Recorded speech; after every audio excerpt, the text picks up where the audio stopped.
Welcome back to the Craft and Business Podcast. This week we're talking with Walt from Primrose Woodworks. He bootstrapped his business, and we're going to learn about how he found his first clients, why the market you're in matters, and when a injury made him step back, and that actually took him from surviving to thriving. But we did have some technical difficulties. We only have audio. The video didn't work out. We had to record on Zoom. And the video part of that did not work out. So audio's a little bit off, no video. But if you're willing to sit through it, we've got some great stories and some great business advice. So I hope you enjoy the episode, and I'll see you at the end. Well, maybe it'll be a scrapper. Who knows? Maybe it'll be a bonus. Yeah. And who knows? Yeah, who knows?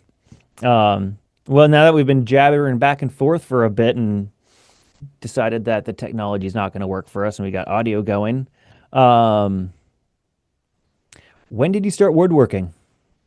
My start actually woodworking was 2007. I built myself a pretty horrible bookshelf. But before that, I started in the carpentry trade in 2005. And worked for my father-in-law in Minnesota. For I worked with him for a couple of years, but we kind of did everything. We built 3 houses. We did a bunch of remodeling, siding, windows. Basically soup to nuts for carpentry, construction type work. And then early 2007, I needed a bookshelf, and I was like, I'm just gonna go buy one. So I went and bought one, and it was pretty terrible. So I figured if that's what I could get for that money, I don't remember what it cost, but so I went and returned it because I was like, all right, this thing's garbage. I'm gonna make my own garbage. So I went and bought some red oak plywood and got some red oak 1x4s and ripped them down and nailed a face frame onto this carcass that I built. And it was pretty terrible. I still have it, but that was my start. And as terrible as it was as far as quality furniture, it was definitely enough to give me the bug and give me the bite to get going, and was certainly the catalyst to get me where I am now. But anyway, so yeah, long story short, 2007 is when I very crudely got into woodworking. And how long did you were you balancing the carpentry work as you started your woodworking business, or did you dive right in, or did you get a job woodworking? Nope. So in spring of 2007, I moved home to Rhode Island. My wife and I left where she was from, moved here to Rhode Island, and I was still doing carpentry stuff. I moved out here to work with my father, who was also employed or self-employed at the time, doing kind of odd jobs, carpentry, a little bit of cabinetry here and there.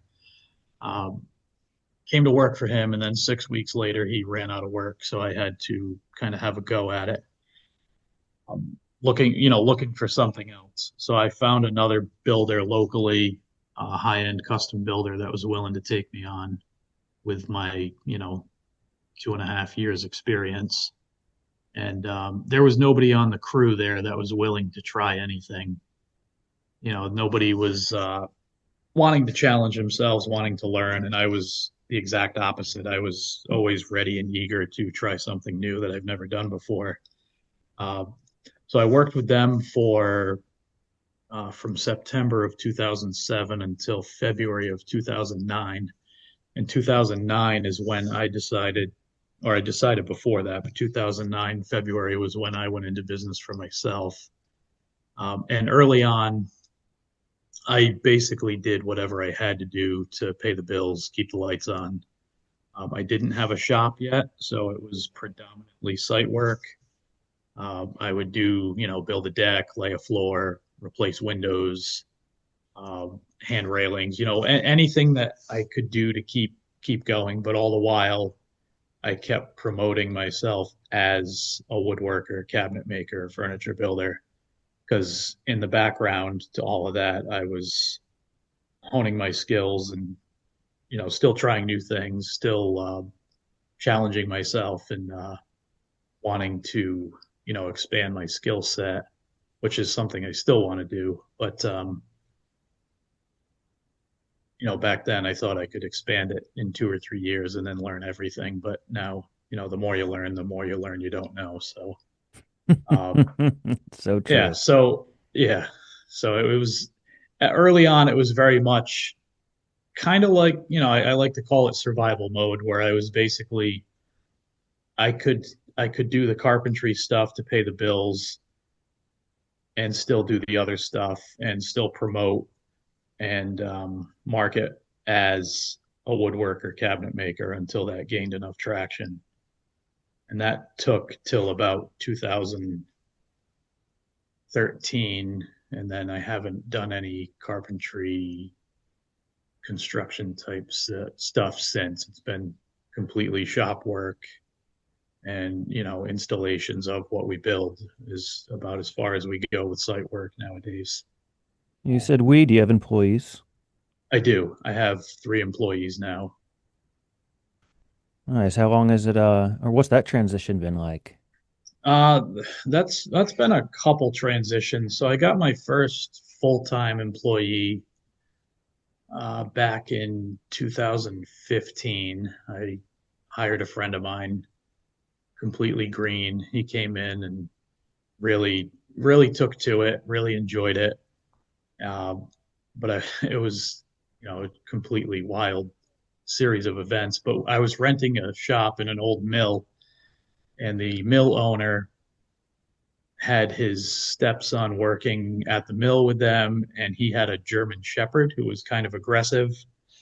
So this guy that was working for me, Chris, he came out of a door one day, and the dog was just there, and the dog attacked him pretty viciously. Like I had to take him to the hospital.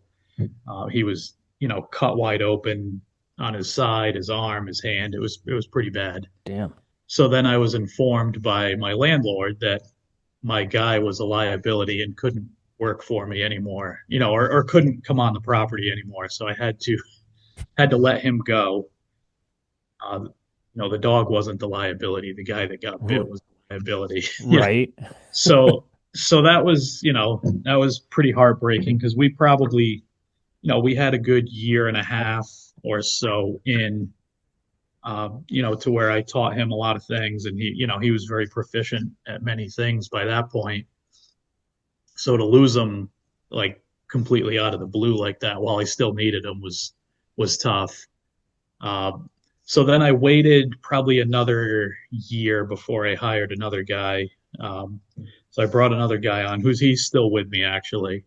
Uh, Brought him on. That was 2016, and again, he came in completely green. Hadn't even used a table saw before. I didn't know that until I was kind of observing, and I'm like, all right, this guy's really nervous. Oh You know, gosh. I made some assumptions just based on what I knew about him that maybe he had some more hands-on experience than he actually did. But so anyway, brought him on. He's been with me ever since, and then so that was 2016 towards the end of the year. And then 2018, we left that shop, moved to a different shop that I rented that shop for about a year and then was able to purchase it, which has been really nice. Uh, but anyway, let's see, I'm going to say 2020, I brought on another employee. And I've had 2 or 3 guys, a little bit of a revolving door since on a couple guys. And then anyway, now we're up to 4 of us in total. One of the guys is fairly new. I knew him through a builder that he was working for, and they kind of ran out of steam. So he was looking for work. I was looking for help. He came in again, green. He was actually their painting foreman. So he's familiar with job site job site life, but not necessarily shop life. And then I've got another guy who's been with us 2.5 years, and he's another amazing guy to have around. Just, very great temperament, always willing to get his hands dirty. So, um, but I said there was a couple transitions. So a few years ago, we were carrying a pretty large item, me and a couple of the guys, and long story short, I broke my elbow. Ooh. And at the time, I was kind of like doing most everything, and I would just task the guys with kind of filler work because that's just where they were at and where I was at. So I broke my elbow, and we always have like a 3 to 8 month backlog depending on where we're at in projects. So, we had a pretty big backlog at the time, and I couldn't not do the work. So it was a really blessing in disguise. Like I had to train these guys for them to take on more, and also for me to let go of more because you know my business is Primrose Woodworks. My name is Walt Primrose. Like for all that time, like I was the business. I did everything, and to be able to delegate and to trust other guys. Not that they weren't capable before that happened. It was I was incapable of letting things go. Mm. Uh, so that was a big transition there. And in the long run, it's been an absolute, game changer. I hate that term, but it's been a game changer for our business because, it's allowed me more freedom to um, get more work and do some more administrative stuff that I've always kind of put off because there just wasn't time for it, or at least I didn't think there was.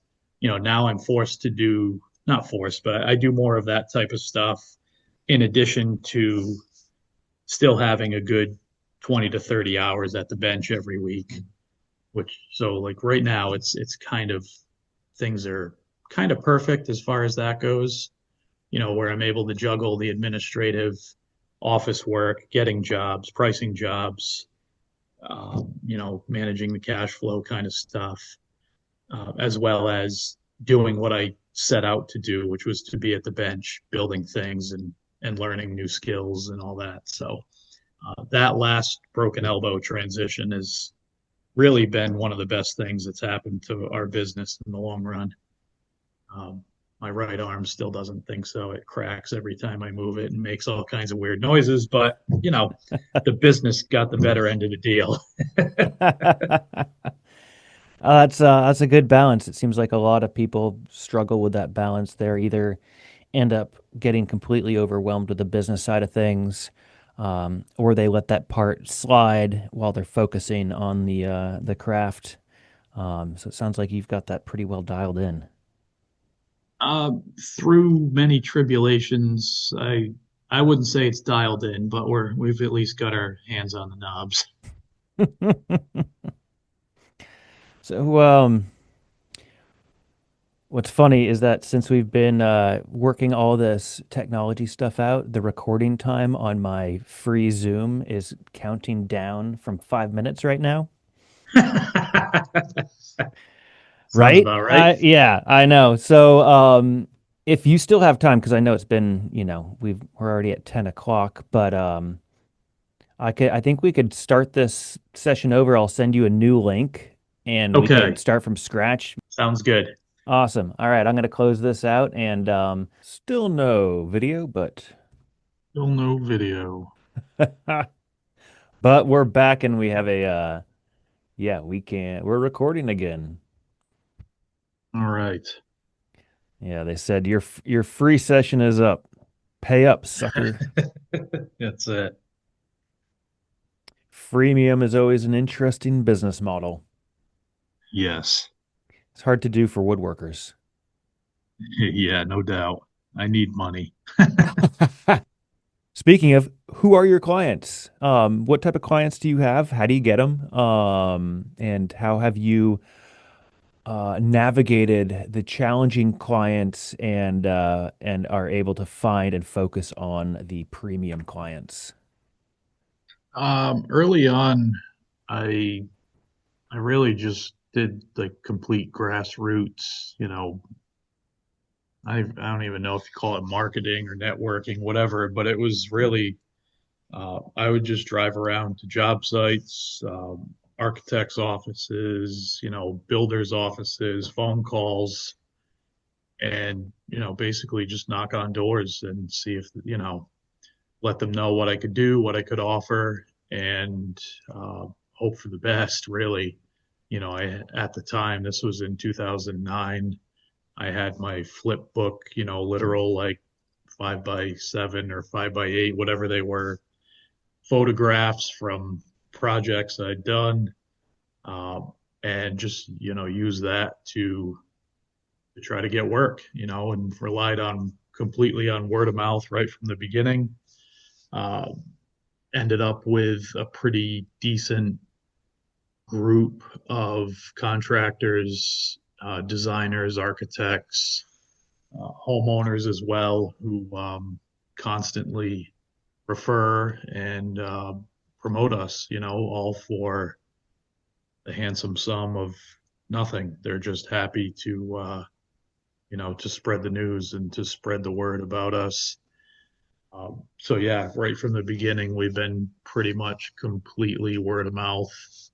Um, I've utilized social media for the past 5 or 6 years now and get a decent amount of projects every year through that. But yeah, early on, just really just beating the drum of, hey, we're here, we're looking, and we also, I should say we have some fairly affluent, like I'm coastal Rhode Island, so there's a lot of affluence up and down the entire coast of Rhode Island, Connecticut, Massachusetts. So there's a lot to pick from. There's a lot of guys just like me doing exactly what I'm doing. Some larger, some smaller, but there's a huge pool of projects that need to be outfitted, and fortunately, we're right in the thick of it. It does So it's seem. not it's not. Oh, go ahead. Oh no, please continue. I was just going to say it hasn't been extremely difficult to keep the books filled, with projects and, keep the schedule filled just because there's so much building going on. And there has been since I started. It seems as if you want to be building luxury, high-end items, you really need to be in a luxury, high-end location. Absolutely. Yeah. I joke all the time that I've never put custom cabinets or custom furniture in a trailer park. So, you got to be in the right place. One of the challenges I've found is that those places can also be challenging to find affordable commercial space. Yes, yeah, that's been an issue. I mean, like I said earlier, I was able to purchase the property where my shop is I mean, I couldn't rent my shop now for what I'm paying a mortgage on it for. Just, I bought it in 2019, right before, things went through the roof. So, but yeah, I mean, if I were to rent my shop, I would probably pay 2.5 times what I am paying to buy it. Wow. So it's just right place, right time, I guess. But yeah, there's no shortage of high rental rates around here. That is for sure. So if you didn't have your shop and you were starting over with those high rates, how would how would you go about that? And is it even possible now? I think it's possible. I should say when I started, there was zero money, like upstart money. I didn't have a huge savings account. I didn't have, an investor or a backer. It was just, we're going to go out and do this. So for me, it's been very organic along the way. But I would say now you would have to have some startup money to to get those bigger purchases and investments, kind of off the board, so to speak. Like, you need a lot of equipment, you need a place to do it. Um, I mean, it worked out for me where I was able to be patient enough while doing all the site work that I was doing and acquiring tools I needed, and then eventually finding a space. But yeah, now it would, I don't know. I often speculate and ponder that. I don't, I mean, I don't have to really give it too much thought, but I think it would definitely be more difficult. But it's always, it's relative. It was difficult when I started Yeah. and it's going to be difficult now for someone else to start. There's never an easy path, or there wasn't necessarily an easier time. I mean, 6, 8 months after I started my business, we found out that we were pregnant with my oldest daughter, and our plan right from the beginning was when we decided to have kids, or when we had kids, that my wife wanted to be a stay-at-home mom. So, we had a new business, and then a year and a half in, we had a new child and one less income, so it's never easy. Um, Yeah. so I don't even know if it's more difficult now, less difficult. It's like I said, it's all relative, but And you said early I don't on it even. was survival. What was it? Was it a mindset shift? Was it a mentor? Was it a just a time in life that took you from that survival to thriving? If you I consider think a yourself lot. thriving. Yeah, I would say now. I think I think I would deem us a success. Um, Thriving. I would say, yeah. I mean, we're doing well. But what was the question again? See, what took you from Oh, survival to right, right. thriving? Was it a mind shift? Was it a mentor? Was it a bit of knowledge or a book or a program or what changed? I think a lot of it was just experience, and not letting an experience pass without trying to glean from it.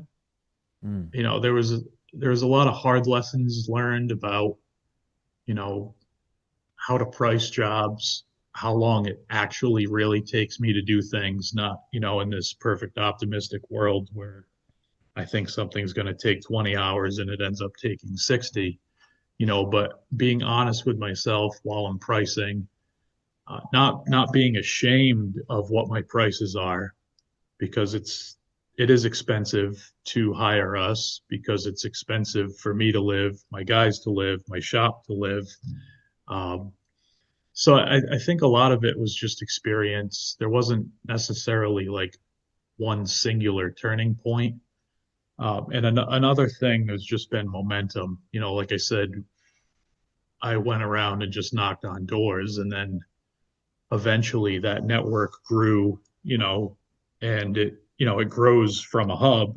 So I'll tell 10 people, they'll tell each 10 people, so it grows that way to the point where so many people know, and we're known for certain things around this area where we get hired for things because that's what we're known for. So I think a lot of it was just being willing to be patient, put in the time, waiting for it to pay off, waiting for our name to become part of the scenery in the area where we live. Just people being familiar and knowing, okay, if you want X, Y, or Z, you got to call Walt at Primrose Woodworks. They can get it done. But that just took time. It takes time for that to grow organically.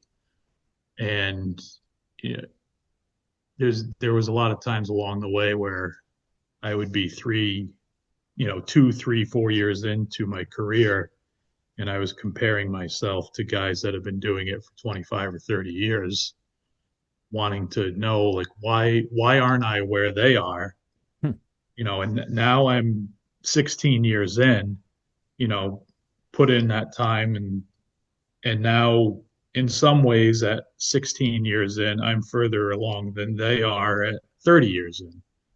Mm. so and again, like I can't control the weather. I just have to be ready when it rains. So I can't make my phone ring, but when it does, I have a job to do. Yeah. So that niche you're mentioning, you're known for a certain, you know, if you want this, you go to Walt. What is that niche? Um, how did you decide to fill that niche, and was it intentional, or was it just kind of what was needed and what you kind of gravitated towards over the years? I mean, early on, I had these false visions of being like the neighborhood village, woodworker that would fix your chair leg or, just wear an apron and have a jack plane in my hand all day, and and I quickly realized that, a lot of people don't care about their furniture as much as they do their cabinetry. Mm. Furniture is what I love to build, and we still get to do a fair amount of it. But I realized like cabinetry was what was gonna make my business a success. So I focused on that, and I went at it with a furniture maker's mindset of basically uncompromising. Like we're gonna take it to the highest degree that we can. And again, we live in an area that can support it, appreciates it, seeks it out. So yeah, it doesn't matter what you're selling if you don't have a buyer. So I realized that this was an area where I had the skill set, I had the mindset, and you know, us being unflinching and uncompromising in our level of fit, finish, quality, however you want to say it, has just garnered us, a little bit of a following and a little bit of a reputation. We have, like I hire out all my spray and my finish work to another outfit here locally, and all their guys know, like, okay, if this is a Primrose Woodworks project, like they're picky. They're the pickiest customer that we have, so we have to work accordingly. And I'm picky because I feel like if someone's paying me to do something, I need to give them the best product I absolutely can. Yeah. Yeah, it is funny that I think a lot of woodworkers do go into it thinking they've got that romantic vision of what a woodworker Of course. does and what they want to do. And they're like, "Oh, I mean, I actually have to do what somebody else wants me to do. Dang it." Right, right, right. Yeah, and and it doesn't mean you can't still have, your fingerprints on someone else's vision. Hmm. Hmm. I mean, I there's a lot of times, especially when we work with designers or architects, like they have very specific things they want done. And, you build those working relationships where you can give input in certain spots to have some influence, both for your own satisfaction and because it potentially makes a project better. Uh, but yeah, it is. You do have to lay your pride down sometimes. And just realize, like, okay, I can't always build what I want to build. I have to build what other people are willing to spend their money on, basically. Well, with all the knowledge you've gained over the years, what would you advise yourself when you first started the business? What would you do differently? What would you warn yourself about? And what would you guide yourself towards? I think early on, I took on a lot of debt that I shouldn't have, financing projects for people and putting myself at a disadvantage just to get work. Mm. And then in slower times, when you still have that debt, it still has to be paid. And if the work, the incoming slows down or gets light, and you still have to, if you're all you're paying is your debt, you're not making a living, and that's again where some of that survival mode kicks in. So I would have advised myself to just watch it on the debt, be smarter with it. And at the time, it was, part of that survival mode is like, okay, if we don't do this and finance this job, we're not going to be able to stay in business, which was ill-advised. But I made some mistakes and got starry-eyed about a few projects that I thought would lead to more heartache.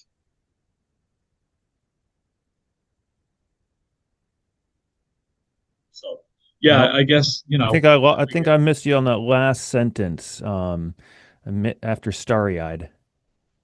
okay. Yeah, so I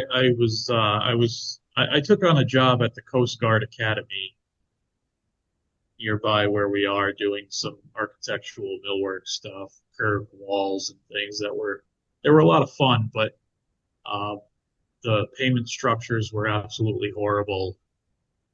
I had to finance the whole project and then get paid in trickles at the end. There wasn't like lump sum payments, and it was, some of it wasn't disclosed to me. Some of it they were taking advantage of me being new and, green and not really understanding how to be assertive and how to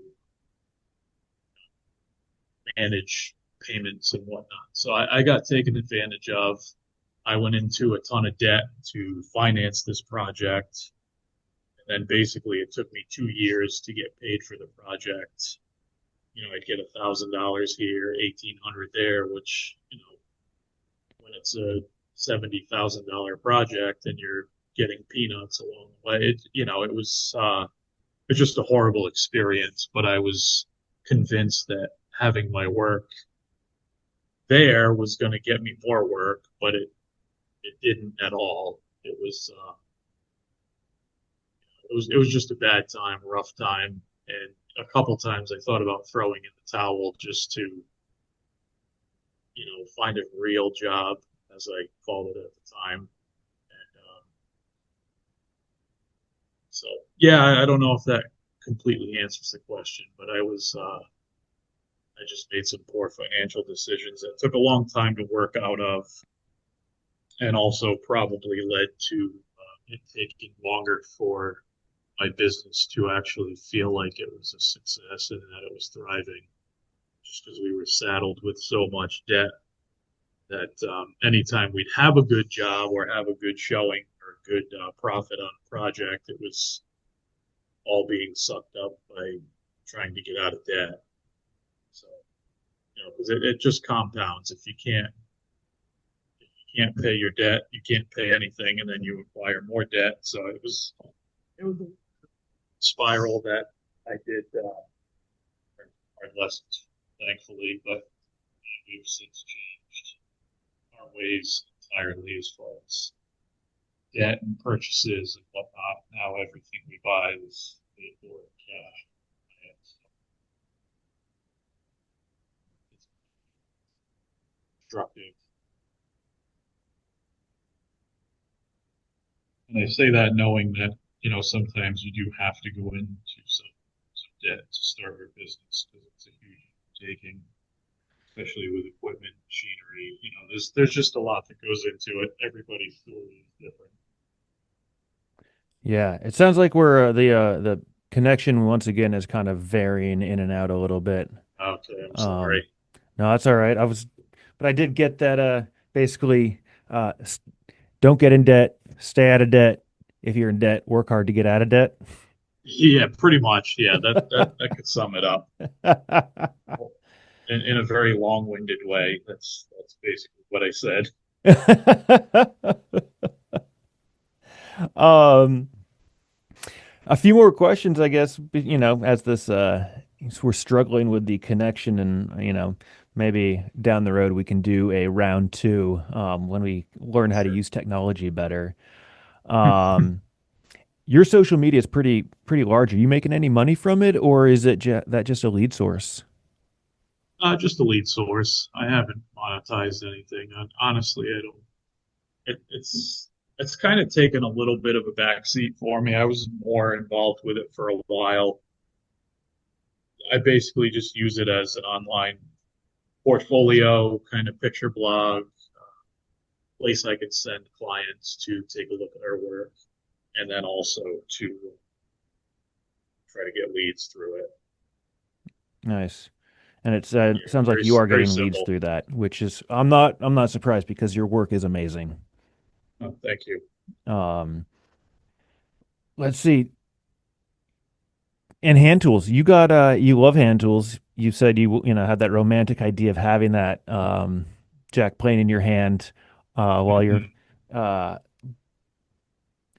but you have pursued hand tools as a business. It sounds like it started as a hobby. Do you want to talk about that at all? Is that a significant source of income, or is that mostly just a hobby business to pay for the hobby? Yeah, it's a hobby that just essentially it started when I broke my elbow. That was another thing. Like I couldn't do the work and I needed something to do. So I dove in headfirst into seeking out and um, buying hand tools and started dealing in that. And basically, it's become, like you said, kind of a self-supporting hobby. I'll you know, I'll buy tools, I'll find tools I like, and I use profits from what I've bought and sold to pay for the things that I want. Yeah. Um, Nice. you know, yeah. So I mean, it's blossomed into way more than it probably should have, just because that's kind of how I am. When I dive in, I dive in. So Do you think you'll ever get into your own tools, as it seems like a lot of makers and people with large followings have? Um, I've dabbled a little bit. I have a friend of mine who's he's a plumber by trade, but he's a pretty accomplished hobby machinist, and him and I started working on a nice dovetail miter plane, an infill style plane a few years ago that we'll revisit every now and then. But as far as taking on another business, probably not.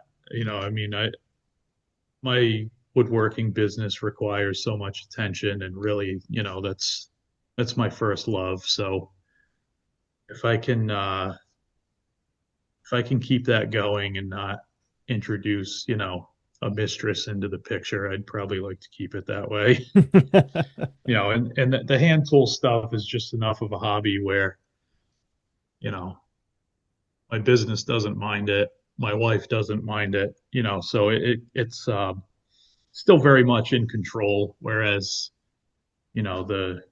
the woodworking business is completely, its own thing that I really need to keep that the focus.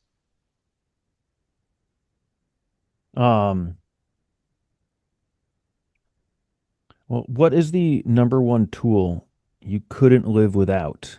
Um, and let's do both woodworking tool, but also a business tool, since this is a business podcast. Do you have any business tools, whether that's simple as QuickBooks or Instagram, or is there something else you're utilizing that just makes everything run smoothly for you? I mean, I guess we'll address the woodworking tool one first. That or attempt to. I mean, I'm sitting in my shop right now looking around, and to me, nothing here is expendable. I've done a pretty good job trying to curate what I have and get rid of things I don't need. To say one thing is number one, I think I I don't think I can do that. Everything's kind of a cohesive unit. There's machines that I won't touch for a while, but I can't imagine life without any of the ones that I have. Both machinery, hand tools. There's a lot of stuff in there I don't need, but I just enjoy having. Um, yeah, so it'd be hard to pin down like one woodworking tool to. Yeah, I'm sure that doesn't answer your question, but It that's was a more of a that's a fun that's a question. that's an honest take. Yeah. I mean, I do have my favorites, but that changes with time and with what I'm using more frequently. As far as business tool, um, it's not really a tool, but I guess more of a mindset for me is just I've had to learn how to be flexible with scheduling, with my guys and, sick days and, you know, just all kinds of different things. I mean, it's not really a tool, but it's something I've considered an asset of just, being flexible, realizing that it's just woodworking. We're not saving babies. You know, we're not curing cancer. We're just making things out of wood. Uh, and as far as like you mentioned, QuickBooks, there's like my wife does everything in spreadsheets. We're very, old souls. Like, we've had all this problems, me trying to get the camera to work on my laptop, and it didn't. It's just not in my wheelhouse. It's above my pay grade. You know, I I feel like I'm good at what I do and I'm bad at the things I'm bad at. Like it's just the way it goes. So I don't utilize a ton of technology. I mean, if I can get the email to go out with the attachment properly, like to me, that's a high five moment just because I'm kind of a Neanderthal. Makes Very sense. much. Yeah, yeah, it makes sense. I mean, I guess I'm old enough now where I can just ride the wave until, until I'm done. But, I guess if, back to a prior question, if I were to tell myself some advice when I started, I would probably try to get um, more adept at the technological side of woodworking, both from the business and from the actual work itself. I feel like the boat left and I wasn't on it. It might be a, good boat to miss. Perhaps. If you needed to double your profits without advertising, adding space to your workshop, or more employees, what would you do?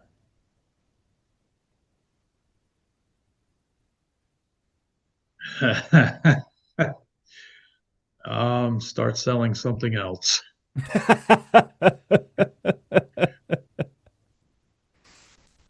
That I don't know. I mean, again,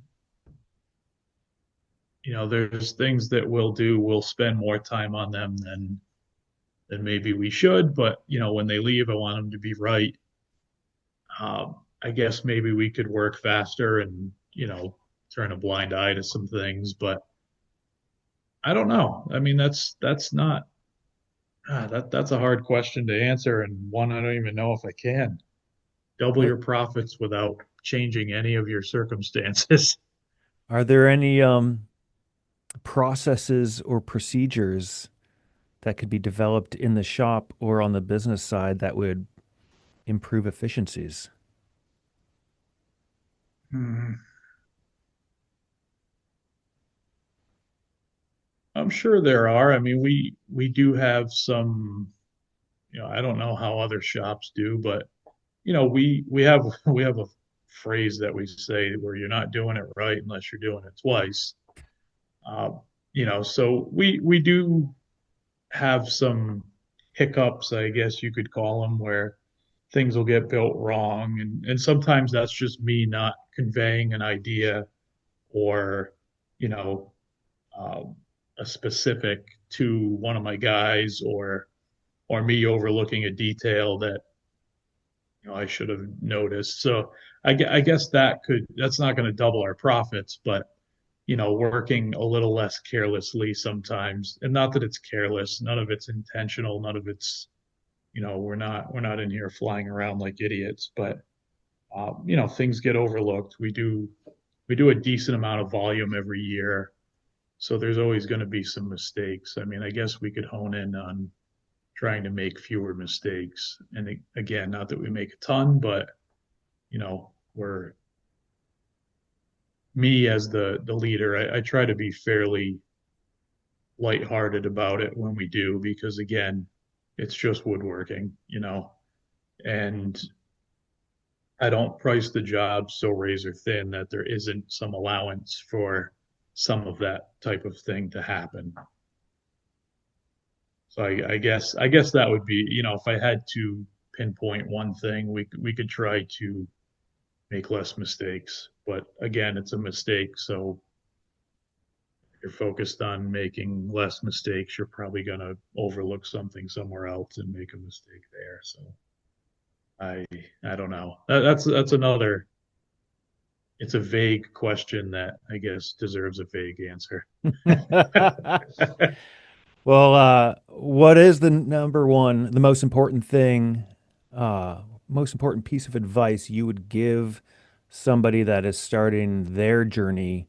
Um, they're probably already a craftsman, but they're thinking about going off on their own. What's the most important thing that you'd give to them? I guess it would depend on the circumstance. I mean, if they're working doing something else entirely and they want to go out on their own as a woodworker, I think it's a good idea to go work in a shop that's established, functioning for at least a couple years. Just get an idea, see how things work. We just had a guy that was with us for 2.5 years, and when I hired him, the understanding was he was going to go out on his own, and he actually just moved to Colorado uh, of 3 or 4 months ago. But he wanted to come here, see the inner workings, hone his skills, um, all with the intent, and up front that we both knew, like, when this is over, it's over. Um, and he wasn't a professional woodworker beforehand, and him and I both found it very advantageous. He was able to learn some things about the business, learn some things about woodworking, you know, time management, how to price, how to source materials. It's not, we're not building stuff from Home Depot. It's we have specialty suppliers we deal with. So I was able to get him in touch with a lot of those things, open his eyes to things. And I also found it beneficial because I was able to have someone who was listening and looking for information that most people don't ask about, as far as running the business, managing people, time, schedule, all that kind of stuff. If you're already in a shop, I would say that the woodworking part is the easy part. The business part is definitely the harder part of what I do, mostly because it's not what I want to do. You know, it's just something else on top of the woodworking. So I would say just take that into account, that running the business is going to chew up a lot of time, chew up a lot of energy, and it does take you away from the actual work itself. Just seeing the end from the beginning before you go on a journey, you need to count the cost. Well, now for the most loaded and final question of our call. Walt, what is your definition of craftsmanship? Shit. Oh, I mean, should have given me these questions ahead of time. Off the cuff, I just sound like I'm rambling. I think it's Um, you get more authentic answers. yeah, perhaps. Maybe I could give I mean, a little bit of a prep sheet in the yeah, future. maybe.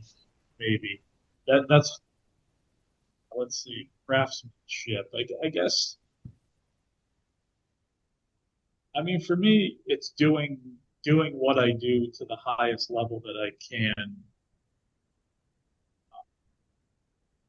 and caring about the product, caring about the longevity of it, being able to execute, being able to take on challenges. Like, I'm in a project right now where I'm doing things I've never done before, and I'm loving it. And that's feeding that craftsman side of me that that revels in the fact that I can still be challenged. I can still learn new things, and still put out a product, even on the new things, put out a product that I'm proud of, something that when it leaves the shop, I'm going to be excited that that has our name on it, Yeah. Nice. I, and I guess as a business owner and also, a craftsman, it's, you got to balance that with efficiency and, getting things done in a reasonable amount of time to make sure that you're staying profitable or at the very least break even. You don't want to be in the negative, but yeah, that's another tough question to answer. Very loaded. I'll probably come up with a great answer in about 25 minutes after we're done with this conversation. That's what people keep telling me, that it's a very loaded question. Yeah, for sure. Well, thanks so much for stopping by. Walt Primrose from Primrose Woodworks. Where can people find you if they're interested in learning more about you and your business? Best way is through Instagram or at Primrose Woodworks. I've also got my hand tool page is at a working collection.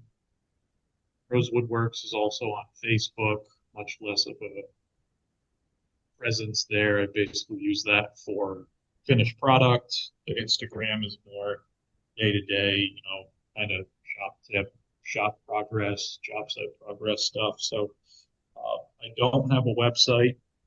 I do own the domain for primrosewoodworks.com, but it's not an active website. So social media, Instagram is your best bet if you want to follow along. See what we're all about, see what we do. Thank you so much, Walt. I really appreciate it. All right. Hey, thank you.